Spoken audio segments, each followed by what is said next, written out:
la misma esperanza, una luz, un Dios, un bautismo, una fe. Señor nuestro Padre. Bueno, buenas noches para todos, que Dios les continúe bendiciendo grandemente. Vamos a abrir nuestras Biblias en Primera de Corintios capítulo 1.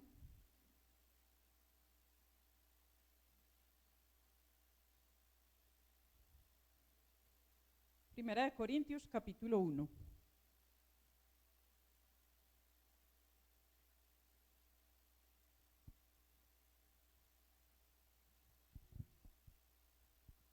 Versículo 10.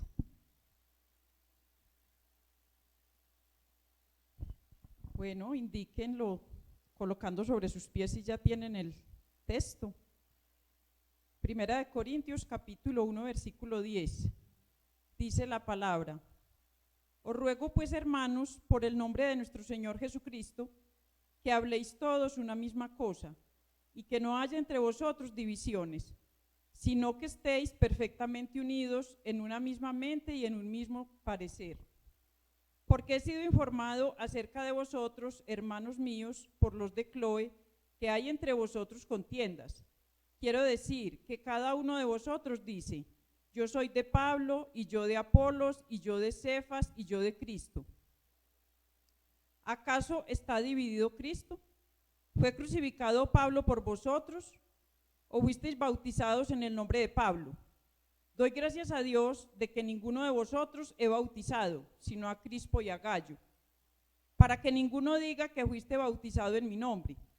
También bauticé a la familia de Estéfanas, de los demás no sé si he bautizado a algún otro. Pues no me envió Cristo a bautizar, sino a predicar el evangelio, no con sabiduría de palabras, para que no se haga vana la cruz de Cristo. Vamos a tomar asiento.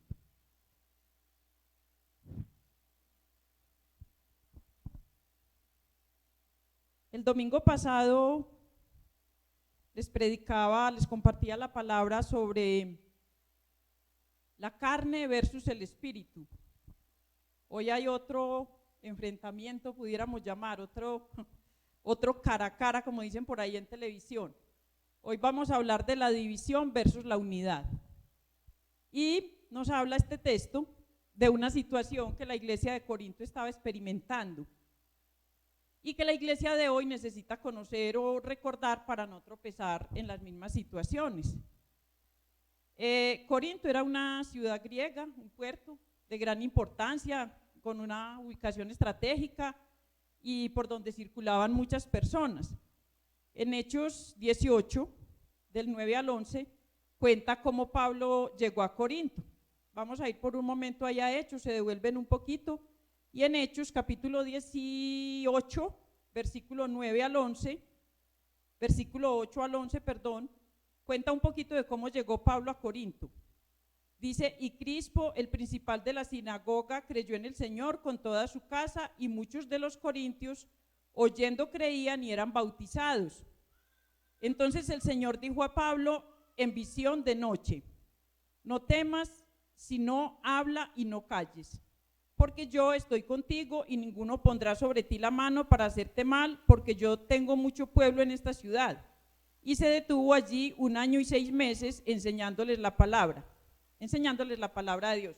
Entonces vemos ahí que Pablo estuvo en Corinto por espacio de 1 año y medio, que es el fundador de la iglesia de Corinto, y pues que la iglesia de Corinto, como toda iglesia, como la iglesia de hoy, tenía problemas, tenía inconvenientes, y fue cuando Pablo escuchó que de unos hermanos que en Corinto se estaban presentando problemas, porque estuvo 1 año y medio ahí y se fue y a seguir sus viajes misioneros.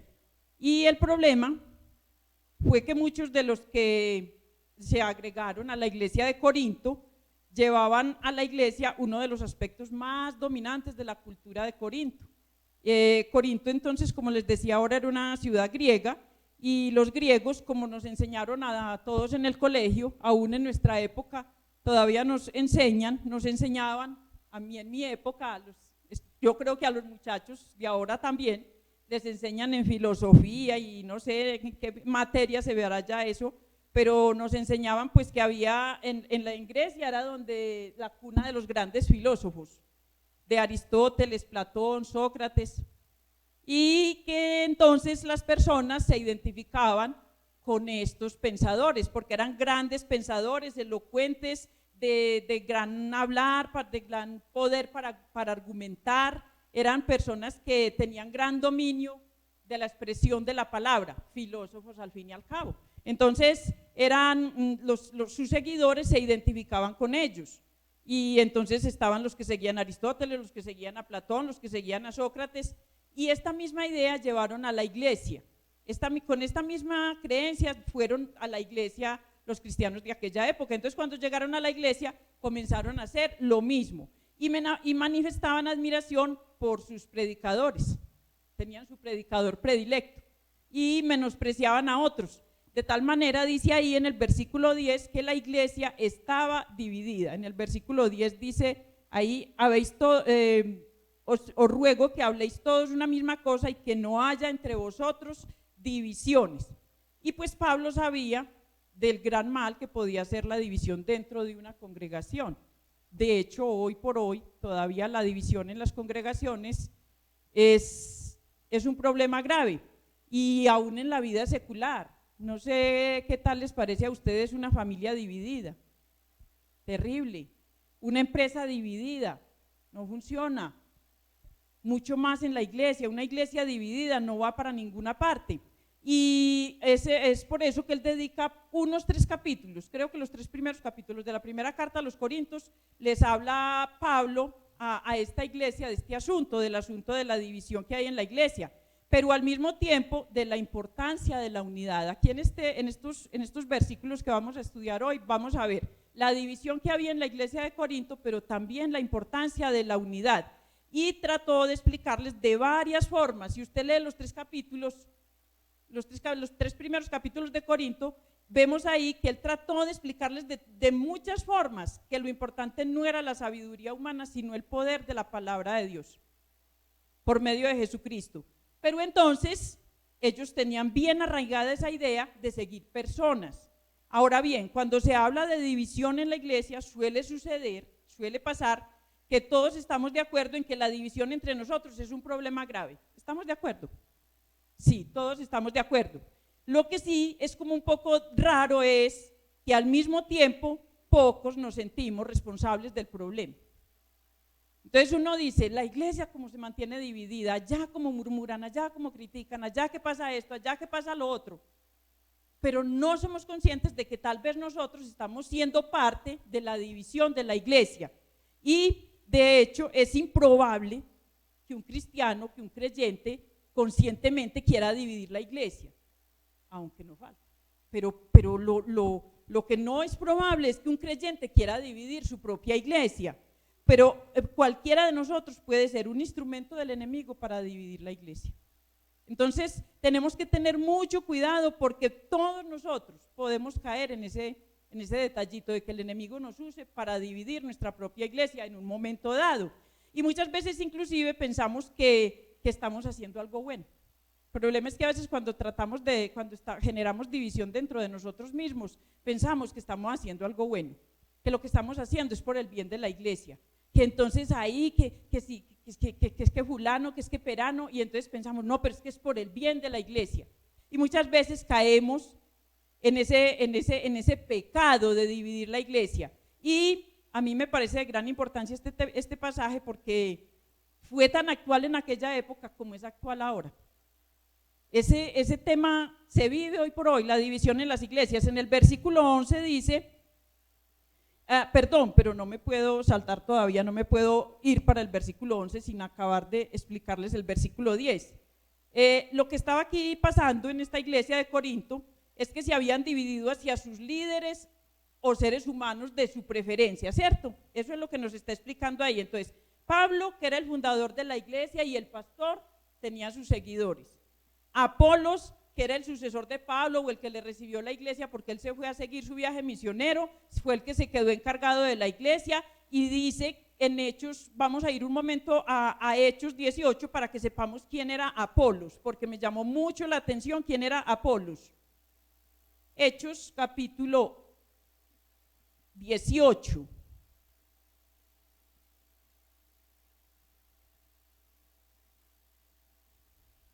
Miremos un poquito quién era Apolos y vamos a ir identificando por qué es que generamos seguidores hacia las personas. O por qué nos volvemos tan aficionados a las personas. Entonces dice quién era Apolos. En Hechos 18, versículo 24 dice, Apolos predica en Éfeso. Y dice, llegó entonces a Éfeso un judío llamado Apolos, natural de Alejandría, varón elocuente, poderoso en las escrituras. Este había sido instruido en el camino del Señor y siendo de espíritu fervoroso, hablaba y enseñaba diligentemente lo concerniente al Señor, aunque solamente conocía el bautismo de Juan. Entonces, ¿cuál era la característica de Apolos? Según el versículo, tremendo predicador. Apolos era tremendo predicador. Y díganme si los tremendos predicadores no generan muchos seguidores. Estamos llenos. Eso, y ahora con el internet, con la televisión, con los canales de televisión que solo presentan predicadores todo el día y toda la noche, hay predicadores muy elocuentes, con un poder de la palabra que usted lo sigue. Usted muchas veces está ahí pendiente de esas predicaciones porque es que es un predicador elocuente. Y dice después que también estaba Cefas, que es Pedro. Pedro también tenía sus seguidores, se cree que los judíos que vivían en Corinto, y que de hecho pues sus seguidores, imagínense, era un testigo presencial de la vida de Jesús, entonces también tenía sus seguidores. Y por último menciona los que dicen ser seguidores de Cristo, eso está en el versículo 12. Y a mí me llamó mucho la atención que estén los seguidores de Pablo, los seguidores de Apolo, los de Cefas y por último están los de Cristo.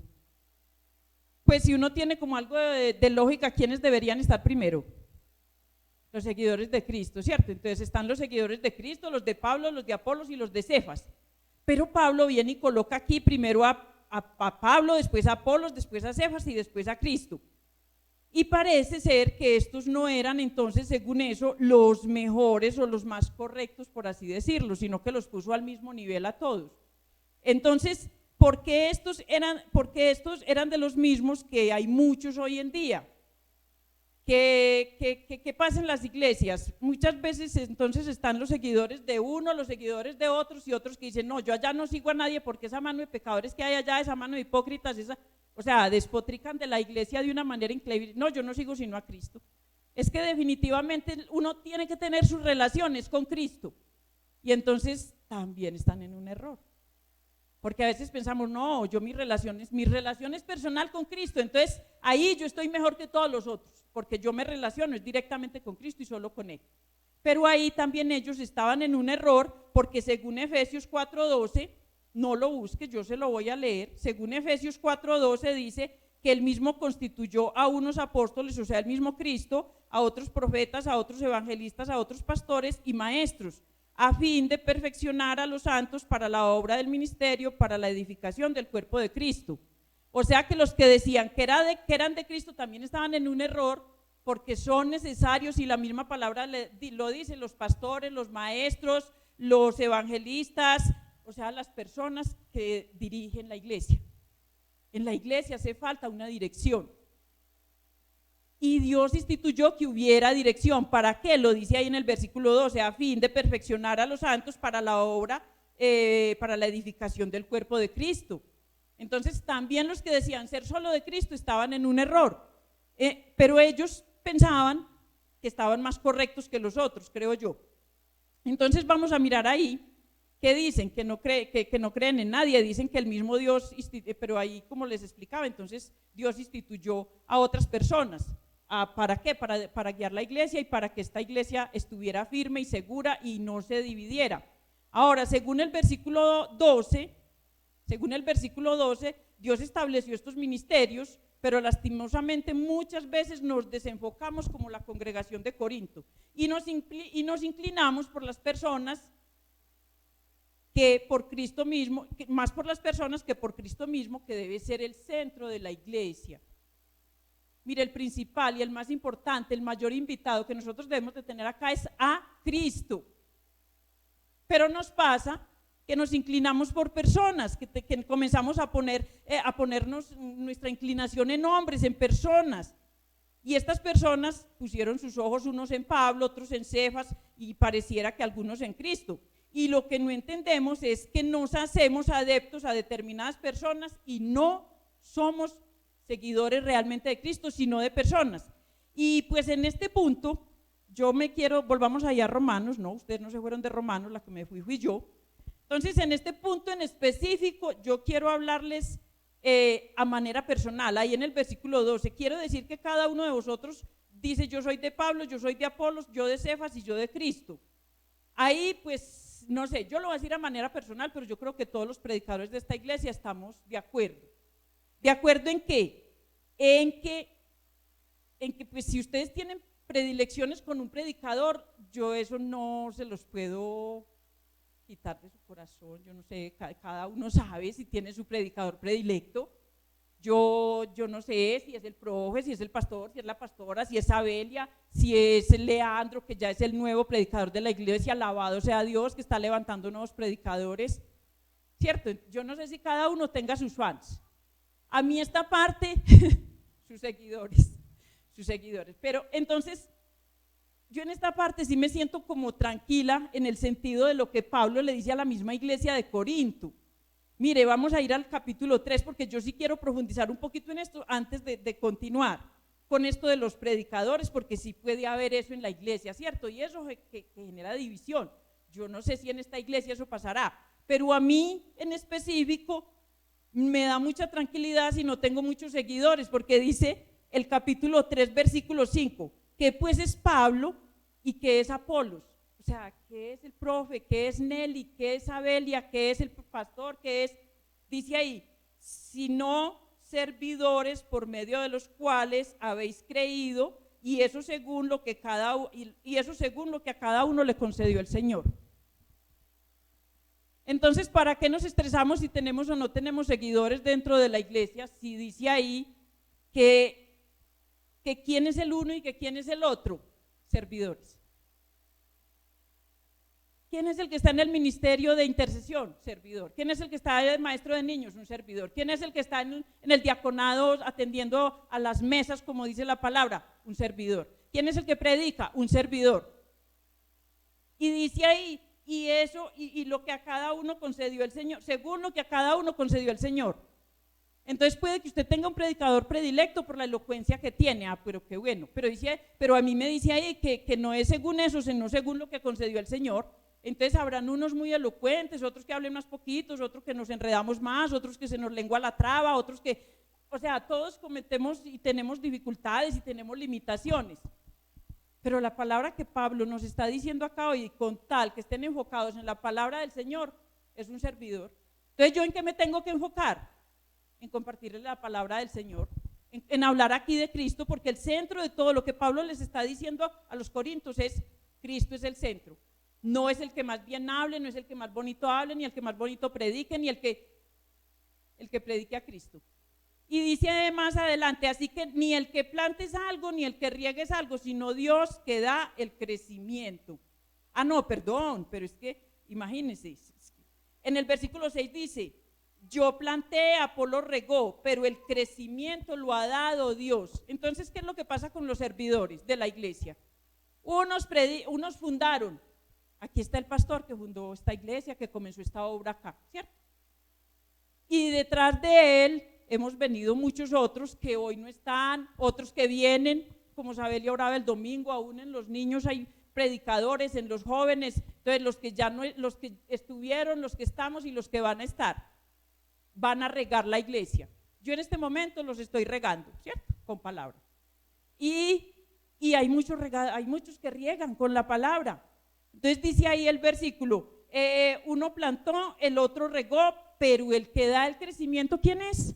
Según el versículo, Dios. Dios es el que da el crecimiento, no es el fulano ni perano con la elocuencia que tenga, eso ayuda. Pero dice que el crecimiento real lo da Dios. Es como cuando usted siembra una plantica, usted la siembra, usted la riega, pero usted no la puede hacer crecer. Usted tiene que esperar esa obra maravillosa que hace Dios haciendo crecer una plantica. Así mismo es la palabra de Dios en nuestras vidas. Unos predican, otros y comparten la palabra, pero el que realmente le da a usted crecimiento, le ayuda a estar aquí sentado hoy, le ha ayudado a permanecer, a que usted esté firme, a que usted persevere, es Dios. No es otro ser humano. Y si usted está aquí, usted está firme porque por seguir a una persona, déjeme decirle, está equivocado. Porque el que da el crecimiento es Dios. Entonces, en ese sentido, yo me siento tranquila porque yo digo, bueno, entonces si tengo o no tengo seguidores, yo lo que tengo que comprometerme es a compartir la palabra de Dios. Y entonces dice el 8, y el que planta y el que riega son una misma cosa, aunque cada uno recibirá su recompensa conforme a su labor. Ya eso es entre Dios y yo, entre el profe y Dios, entre el pastor y Dios. Él dice que cada uno vamos a recibir nuestra recompensa. Dios va a juzgar a cada uno por aparte, porque nosotros somos colaboradores de Dios y ustedes su labranza, edificio de Dios. Conforme a la gracia de Dios que me ha sido dada, ya como perito arquitecto puse el fundamento y otro edificó encima, pero cada uno mire cómo sobreedifica. Entonces lo que el apóstol Pablo nos está diciendo aquí es, uno fundó la iglesia, los otros han predicado y ustedes miran cómo siguen edificando su vida espiritual. El problema es, o la enseñanza es, no la sigan edificando sobre personas, no la sigan edificando sobre determinado predicador, sobre determinada persona que les comparte, que los evangelizó, que no sé qué, porque están equivocados. El centro tiene que ser Jesucristo.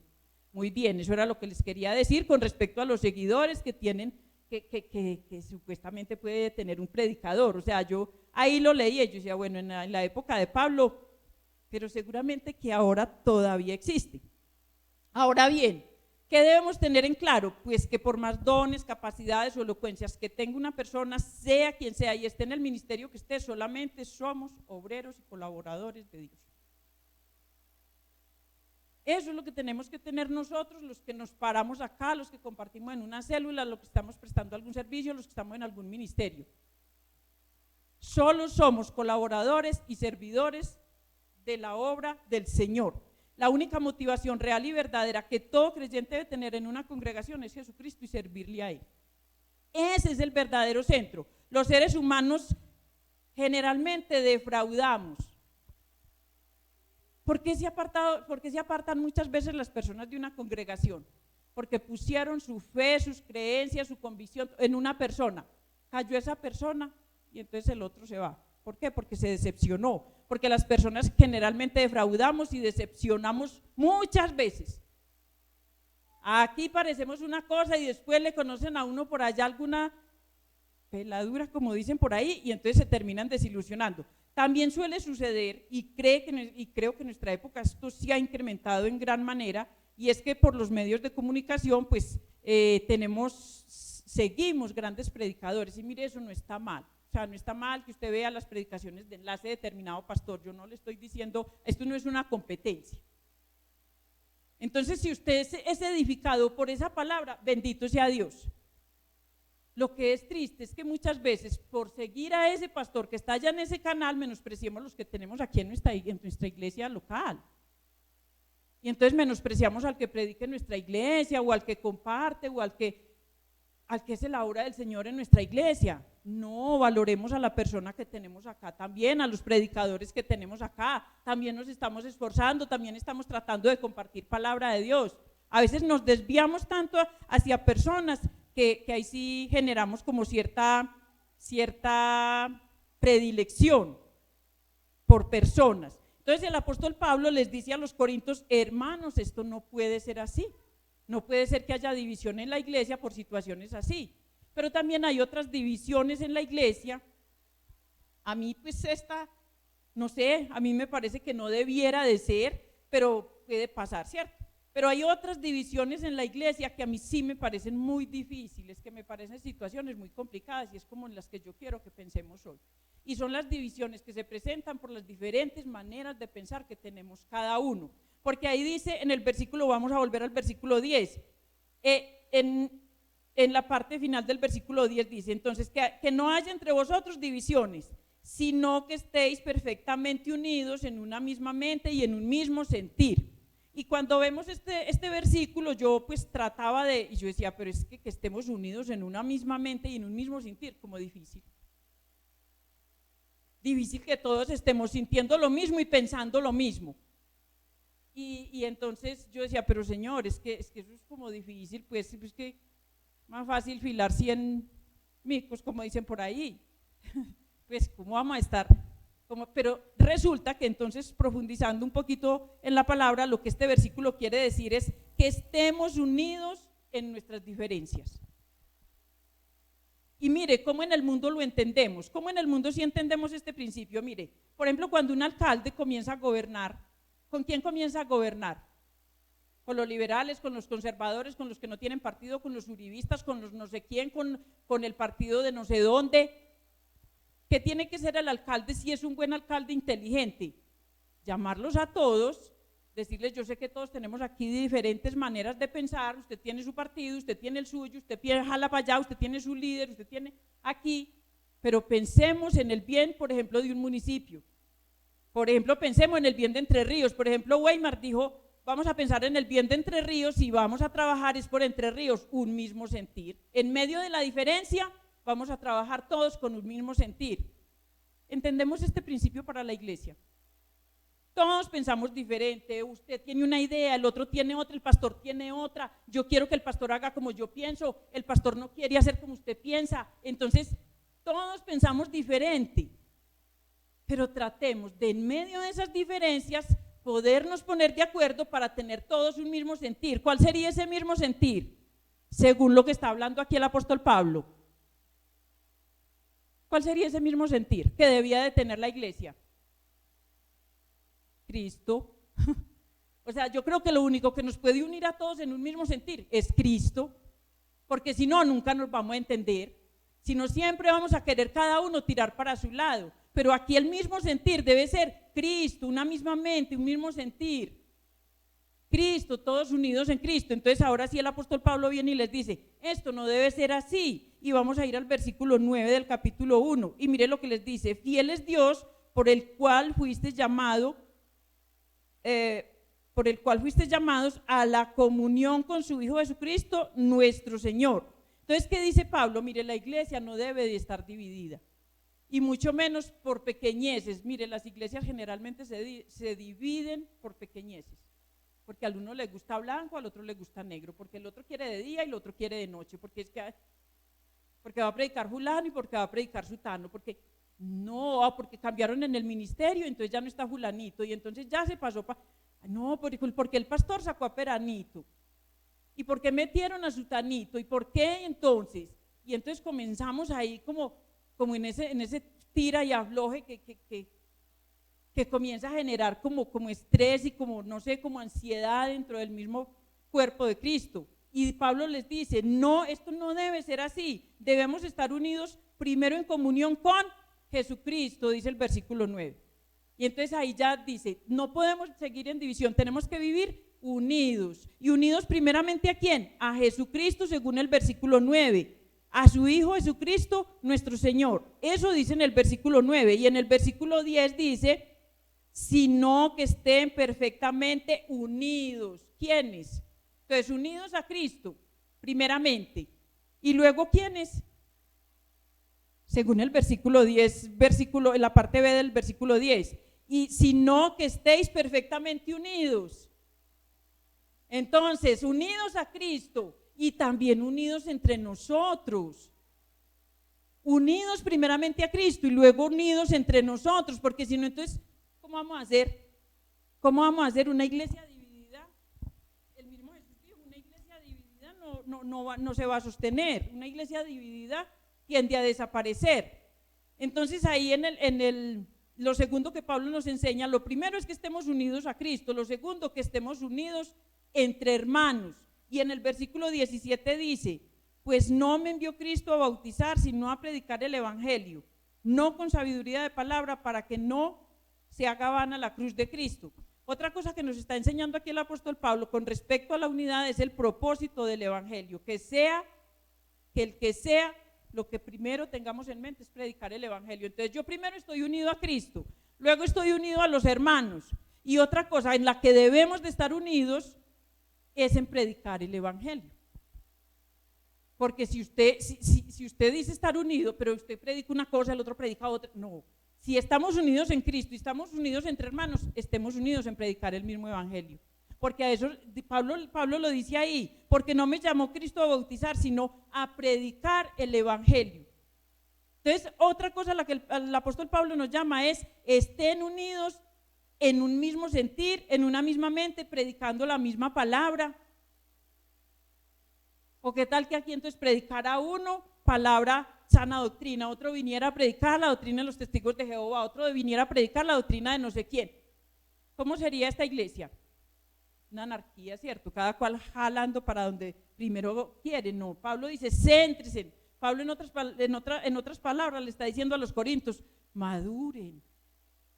Mire, por favor, dejen de estar pensando que yo soy más o que Apolos es más o que el que... No, mire, vamos madurando. Y eso es lo que nos está diciendo el Señor hoy.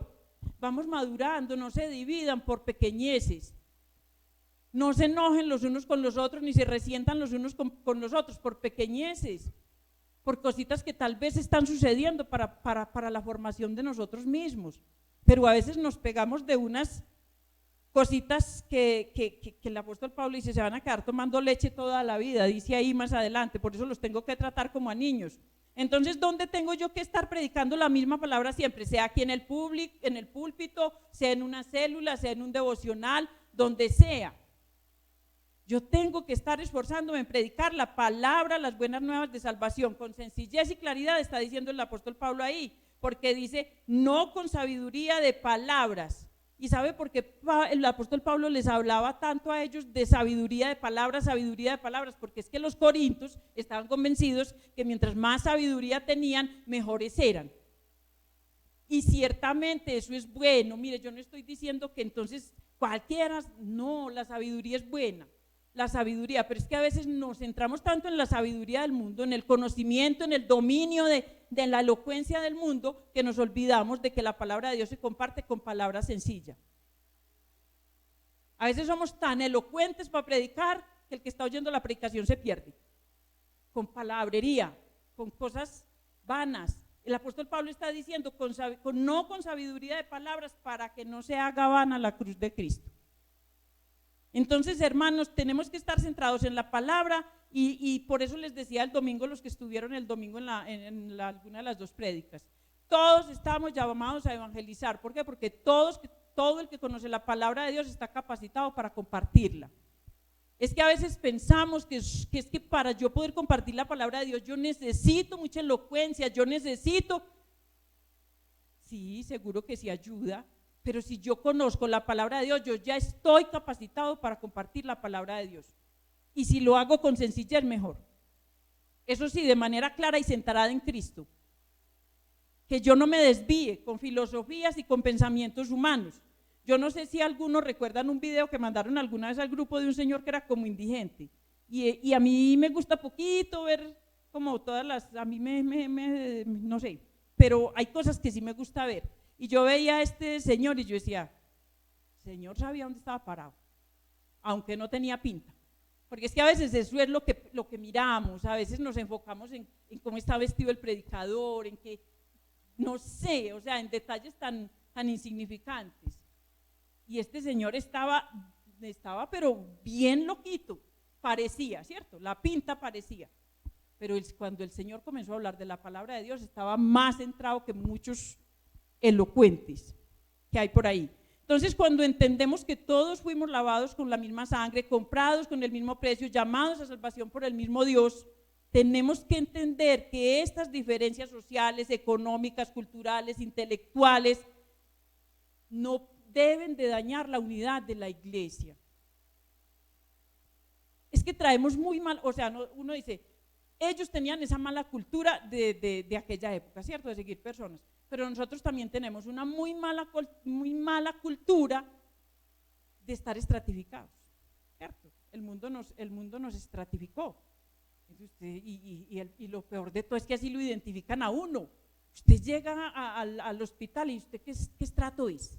Usted tiene el CISBEN, usted tiene no sé qué, y entonces de una vez lo estratifican a uno. Entonces uno, el CISBEN, por allá es el más llevado.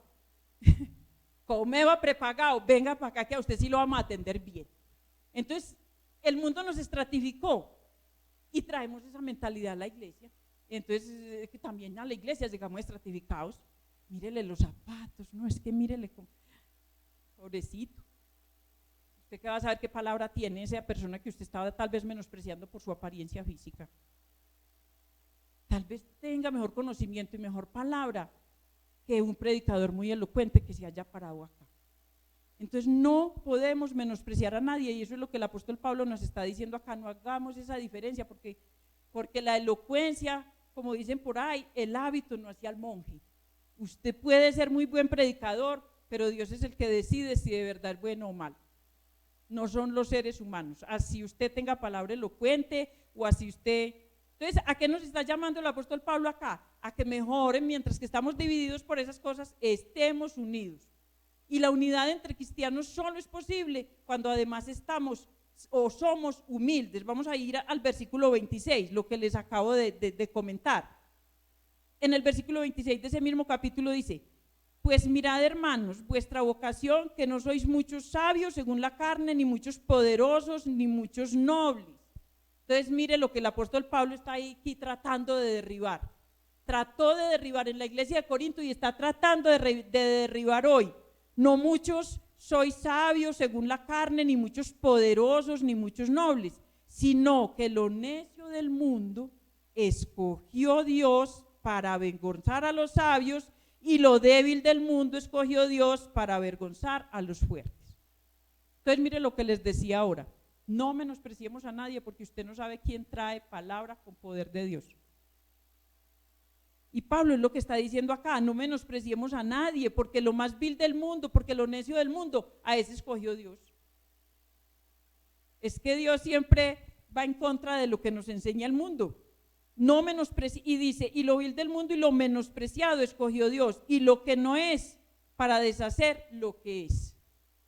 Entonces aquí está derribando una gran fortaleza mental que muchos tenemos, y es considerar el valor de la persona por la apariencia que tiene, o por lo muy elocuente que es, o por lo muy bien que habla. Hay fortalezas en nuestra mente que nos llevan a inclinarnos hacia esas personas, y esto es lo que la palabra de Dios está derribando hoy en nosotros. No menospreciar a nadie, estemos unidos y escuchemos al que es tímido, pero se paró aquí a hablar, o se paró a orar, o se paró a orar por los diezmos, o se paró. Dios está haciendo una obra en esa persona, lo está tratando de levantar. Cuando una persona se para aquí llena de temor y de susto, pues díganmelo a mí. Díganmelo a mí.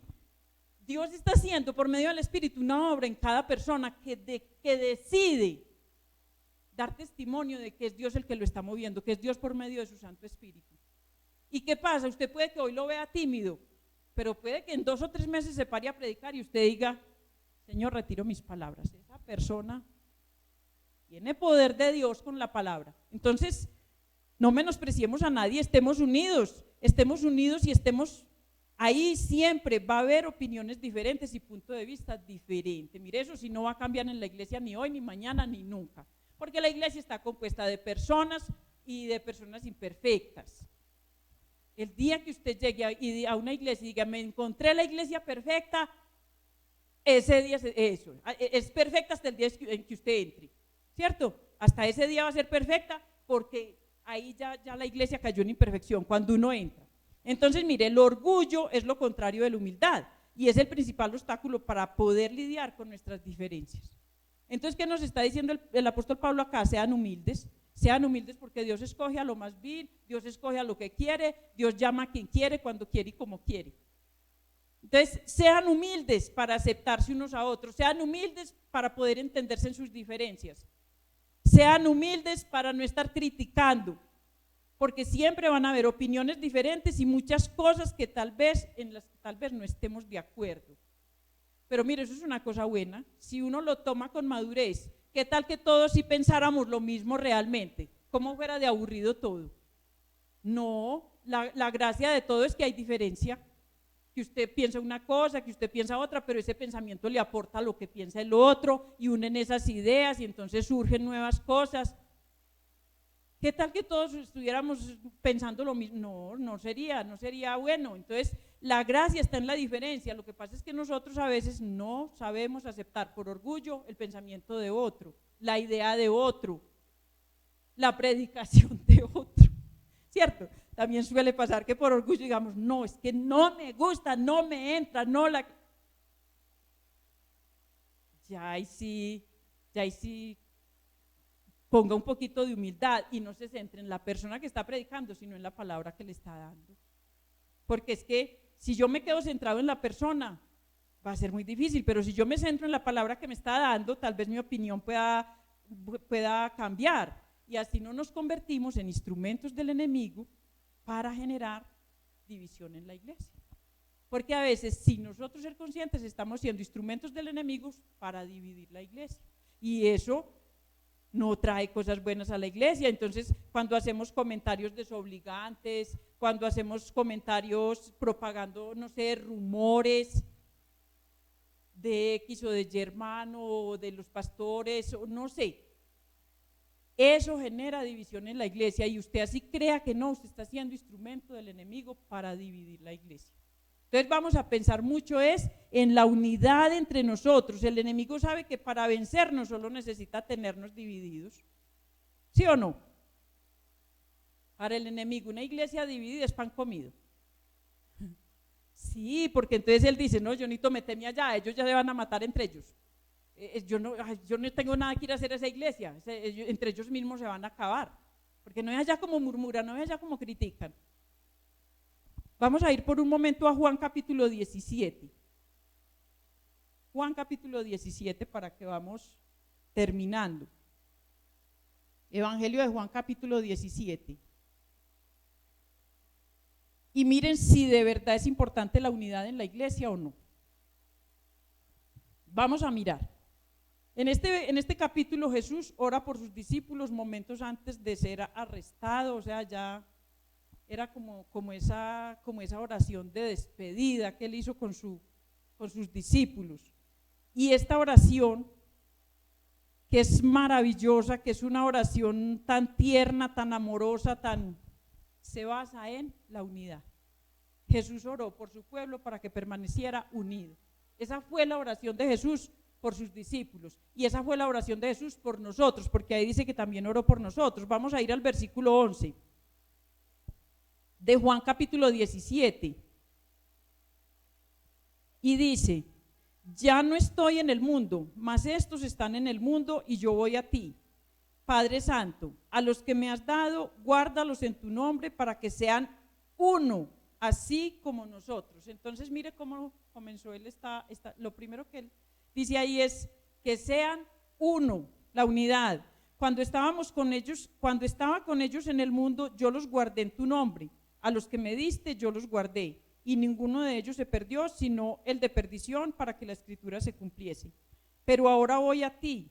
Hablo esto en el mundo, para que tengan mi gozo cumplido en sí mismos.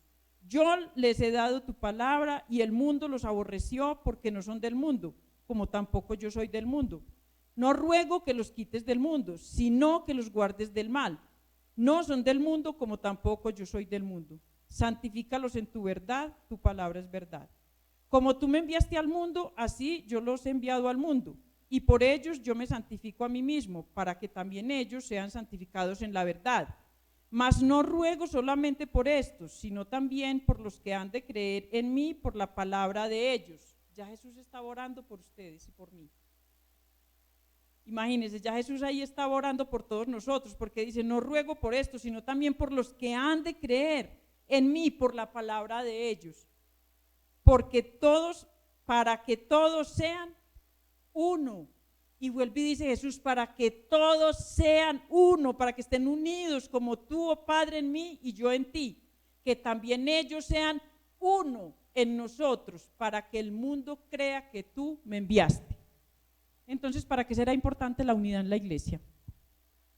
Para que el mundo crea. Es que muchas personas afuera no creen porque ven una iglesia dividida. Es que muchos afuera no creen porque dicen, allá que viven rajando los unos de los otros. Allá que, mejor dicho, usted viera, salen a la puerta y usted viera, allá no. Entonces el mundo no cree, dice, pues para vivir en ese chismoseo, en esa división, en esa murmuradera, pues ¿para qué voy allá? ¿Para qué trato yo de buscar a Jesús si los cristianos viven en lo mismo en lo que vivo yo? Dice que estamos llamados a la unidad para que el mundo crea. Ahora les pregunto yo a ustedes como iglesia y como congregación. El domingo les decía, ¿qué vamos a dejar que gobierne? ¿La carne o el espíritu? Era una respuesta personal, ¿cierto? Obviamente, cada uno decide en su corazón qué va a dejar que gobierne, la carne o el espíritu. Cada uno sabe qué está gobernando o qué va a dejar gobernar. Ahora la pregunta es, ¿qué vamos a dejar que reine en la congregación? Ahora ya lo pregunto a nivel de congregación. ¿Qué vamos a dejar que reine, la división o la unión? Entonces cada uno en su corazón tiene que tomar conciencia de lo que el apóstol Pablo nos está enseñando hoy, de lo que la palabra nos está enseñando hoy. ¿Vamos a estar unidos o vamos a estar divididos por miniedades y por tonterías y por insignificancias y porque me ofendieron y porque no me miraron y porque no me saludaron y porque... ¿O vamos a tratar de estar unidos en nuestras diferencias tirando todo para un mismo lado? ¿Cuál es el mismo lado? Jesucristo. No son seres humanos porque nos vamos a decepcionar. No es tirando para... No, es todos con los ojos puestos en Jesús. Así es que la iglesia avanza. Y así es que la iglesia crece, porque dice que el crecimiento lo da Dios siempre y cuando estemos unidos en un mismo sentir. Ahora vuelvo y les dejo la inquietud. ¿Qué decide usted? ¿Qué cree usted? ¿Qué es más importante? ¿Estar inconforme porque dijeron o porque no hicieron o porque no pensaron como yo pienso? ¿O tratar de estar unidos? Yo creo, hermanos, que estamos llamados a la unidad. El mundo está dividido. Mire, el mundo está dividido por la política, por las razas, porque si soy negro, porque si soy blanco, porque si tengo esto, porque si no tengo plata. Eso tiene dividido al mundo. Y afuera solo vemos división. Y entonces nosotros vamos a hacer lo mismo. No, nosotros tenemos que centrarnos en estar unidos como hermanos. ¿Con nuestras diferencias? Sí, pero vamos a tratar de estar enfocados en un mismo sentir. Y el mismo sentir es Cristo. Vamos a cerrar nuestros ojos ahí, vamos a meditar en esta palabra. Esta palabra que a mí se me hace tan necesaria dentro de la congregación porque es muy triste cuando uno ve que hermanos se apartan, que aún ni siquiera se apartan, sino que hay personas que viven dentro de la congregación ofendidos, personas que viven con heridas en el corazón, con resentimiento hacia los hermanos, por circunstancias que pasaron, por diferencias que se tuvieron, por malos entendidos, porque de pronto no escucharon mi sugerencia o porque hicieron caso a la sugerencia de otra persona o no sé. Hay tantas cosas que nos llenan el corazón de cosas que nos hacen sentir, no sé, con ánimo de dividir y no de unir. Hoy vamos a poner delante de Dios todas estas situaciones. Y así como Jesús dijo, que todos sean uno, que todos seamos uno en Él, pero que todos seamos uno también entre nosotros, que podamos estar unidos de tal manera que las circunstancias no nos dañen, que las situaciones no nos dañen, que la economía, que el estrato social, que todas esas cosas que el mundo ha puesto no nos dividan ni nos separen. Y no sé, pidámosle primero perdón a Dios, pues por de pronto haber sido instrumentos de división, porque tal vez todos de una u otra manera hemos caído en esa situación. Pero también vamos a pedirle a Dios madurez espiritual, que crezcamos espiritualmente de tal manera que podamos hablar nuestras diferencias sin necesidad de dañarnos, de ofendernos, de generar heridas, de generar disensiones, divisiones, discusiones, iras, enojos y contiendas. Señor, aquí está tu pueblo hoy, Señor. Hoy está tu congregación delante de ti, Dios, y tú conoces el corazón de cada uno, Señor. Yo te pido, Padre, en esta noche que seas tú trayéndonos entendimiento y dándonos sabiduría. Primero, para no inclinarnos ante el conocimiento humano, Señor. Para no hacernos seguidores de personas, sino para ser seguidores tuyos, Señor. Para estar enfocados en ti, en Cristo. Y, Señor, que lo segundo que hagamos en nuestro corazón hoy sea entender que unidos somos más que vencedores. Yo te pido, Señor, que seas tú trayendo este sentir al corazón de cada uno de la iglesia, Señor, de la congregación.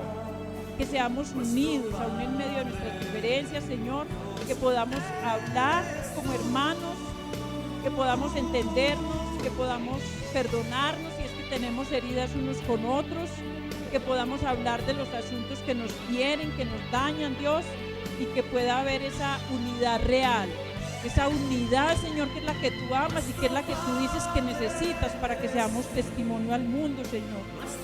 El mundo necesita ver una iglesia unida, Señor, pero no solo de apariencia, Señor, sino que estemos unidos en espíritu, Señor, que estemos unidos de tal manera que nada nos dañe, Dios. Lloro, Señor, por tu pueblo, Señor, por cada una de las personas que se congregó hoy, Dios.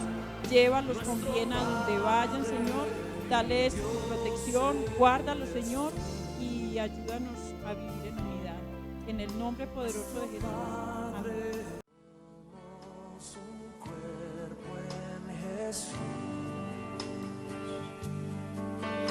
la misma esperanza, una